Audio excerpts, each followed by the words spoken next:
AI यानी artificial intelligence. AI हर चीज़ पर control ले रहा है, यहाँ तक एडिटिंग से लेकर सॉफ्टवेयर मेकिंग तक। और आप एआई से अपनी आवाज़ भी चेंज कर सकते हैं। आप सुनो, ये मेरी आवाज़ नहीं है। आपके मन में जो भी आया बस टाइप करो और इमेज हाजिर। जैसे कि मैंने लिखा मैन फ्लाइंग इन एयर, मुझे काफ़ी HD क्वालिटी में इमेज मिल गए। एआई से चाहो तो आप अपने फेस भी बदल सकते हो। लेकिन यहाँ एआई बहुत सारी जॉब्स कर रहा है, जैसे कि editor, designers and script writers and even more. लेकिन वेट, क्या एआई से हमारे फ्यूचर को कोई ख़तरा है? बिकॉज ये बहुत सारी जॉब्स कर रहा है, इवन कि इसने अपने आप से सोचना भी शुरू कर दिया है। तो फ्रेंड्स, एआई के बारे में जितनी भी क्वेश्चन है आज हम इसी वीडियो में एक्सप्लेन करेंगे। I think the danger of AI is much greater than the danger of nuclear warheads by a lot. Unequivocally, something that has potential to be dangerous to the public.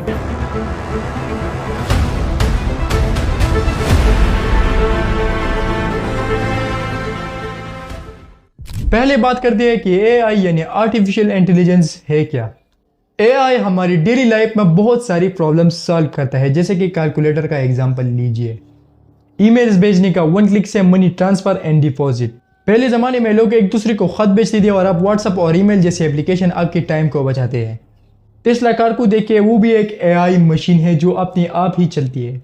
इससे क्या हुआ कि आपका time भी बच गया और साथ ही साथ हार्ड वर्क भी कम। अक्सर आपने वीडियोस में 5 स्टार होटल में रोबोट्स तो देखे होंगे। इन सारी मशीन्स को एआई कैटेगरी में काउंट किया जाता है। दोस्तों, कुछ लोग कहते हैं कि एआई जैसे टेक्नोलॉजी का जन्म 2000 के बाद हुआ, लेकिन मैं आपको बता दूं कि ये बात सच नहीं है। एआई का जन्म हुआ था 90s में। Father of AI John McCarthy को कहा जाता है। अब आप में से कुछ लोग कहेंगे कि फादर ऑफ एआई तो चार्ल्स बाबेज है, बिकॉज उसने पहला कंप्यूटर बनाया था। मैं आपको बता दूं कि चार्ल्स बाबेज ने सिर्फ और सिर्फ कंप्यूटर बनाया था, और वो आज के मॉडर्न जैसा कंप्यूटर नहीं था, बल्कि उसे कैलकुलेशन के लिए इस्तेमाल किया जाता था। यूँ समझ लीजिए कि वो एक कैलकुलेटर था जिसे नाम दिया गया था द बाबेज डिफरेंस इंजन। जैसे कि मैंने कहा कि John McCarthy is the father of AI. इस जॉन मैकार्टी का नाम याद रखना, ये हमारी कहानी की मेन कैरेक्टर है। साल 1921 में कारेल कपिक नामी बंदे ने एक ड्रामा रिलीज किया जिसमें आर्टिफिशियल ह्यूमंस का ख्याल किया था, और उस ड्रामे में आर्टिफिशियल ह्यूमंस को नाम दिया गया रोबोट्स, और फिर उसी दिन से रोबोट्स का नाम वजूद में आया।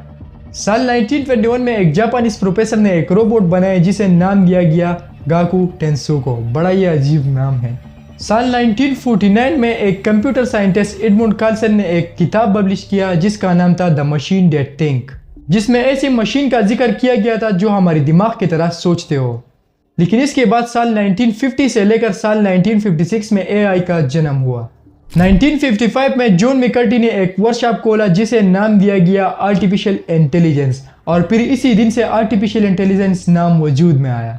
इस जॉन मैकार्टी ने साल 1958 में एक LASP नाम से एक प्रोग्राम बनाया जो आज भी एआई प्रोग्रामिंग लैंग्वेज में इस्तेमाल किया जाता है। ये एवोल्यूशन ऑफ एआई साल पे साल बहुत तेजी से बढ़ रहा था। अगर मैं एक साल की रिसर्च को एक्सप्लेन करूंगा तो वीडियो बहुत ही लंबी हो जाएगी।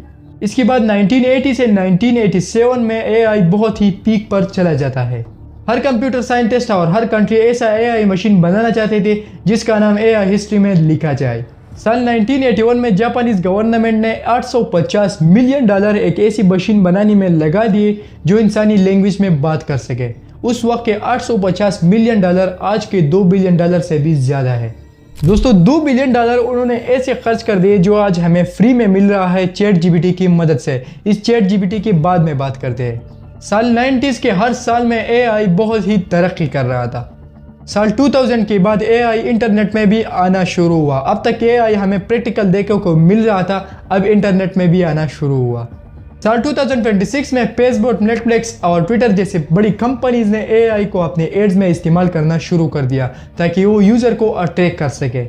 साल 2011 में एप्पल ने सिरी को लॉन्च कर दिया जो एक इंसान की तरह से बात कर सकता है।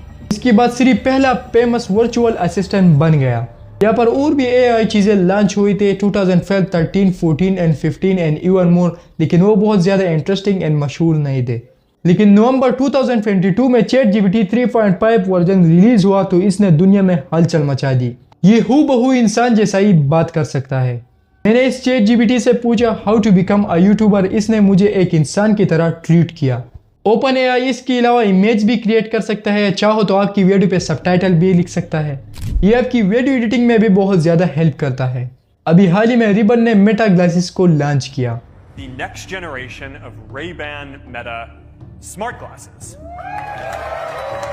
अब आप में से कुछ लोग कहेंगे कि ये तो सिर्फ ग्लासेस है, तो भाई इसे एआई की मदद से बनाया गया है। चाहे तो खुद वीडियो देखिए इसमें क्या क्या फीचर्स है। Glasses are going to be able to understand what you're looking at when you ask them questions. So if you want to know what the building is that you're standing in front of, glasses को आप अपने phone से connect करके live stream भी कर सकते हैं, है ना शॉकिंग वाली बात। अब अगर देखो तो एआई बहुत सारी जॉब्स कर रहा है, जैसे कि एडिटर्स के, designers, script writers and email writers and even more. तो क्या एआई हमारी जॉब्स कर रहा है, इसे हमें पास से समझना होगा। दोस्तों शुरू से देखो तो एआई हमें वक्त के साथ साथ बहुत ज़्यादा हेल्प भी कर रहा है। जैसे कि मैं आपको एग्जांपल से सिखाता हूँ। मैं एक यूट्यूबर है, मुझे अपनी टीम की ज़रूरत पड़ेगी, जैसे कि एडिटर्स की, script writers and even more, और यहाँ एआई मेरी बहुत ज़्यादा हेल्प कर रहा है। लेकिन अब आपके मन में ये सवाल ज़रूर आया होगा कि ये तो आपका हेल्प कर रहा है, लेकिन इसके साथ साथ गरीब लोगों की जॉब्स भी कर रहा है।